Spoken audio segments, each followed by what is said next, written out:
Today we are going to demonstrate a project which is IoT based industry monitoring and control system. So this is the data flow diagram for this particular project. So here we are having three sensors. One is a DHT sensor, a gas sensor and an LDR sensor. So DHT sensor gives us both humidity and temperature.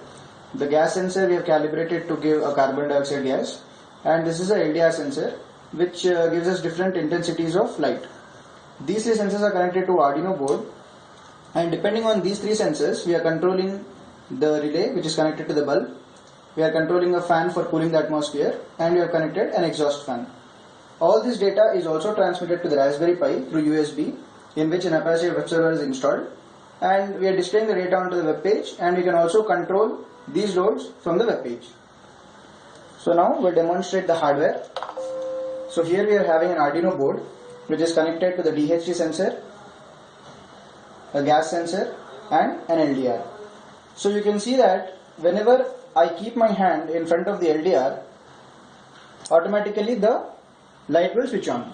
As soon as I remove my hand, automatically the light will switch off. So this is an automatic mode, and we can also control this bulb through the web page. So the data from these three sensors is given to the Raspberry Pi through USB, and we have got a motor which controls the fan, and we have also given a motor in order to show that it is for the exhaust fan. So now we'll show you the software part.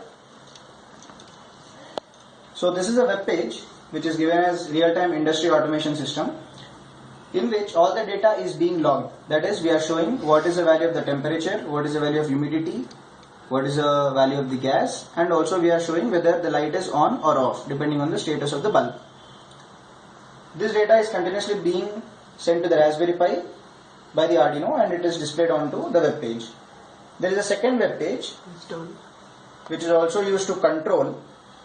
So we have given light on, light off, fan on, fan off, exhaust on and exhaust off. So as if you press the light on button, you can see that immediately here the light will switch on. And there is another option for switching on the fan. So if you press fan on, then the fan starts to rotate. The same thing can be done for the exhaust also, which we are showing with the help of another DC motor.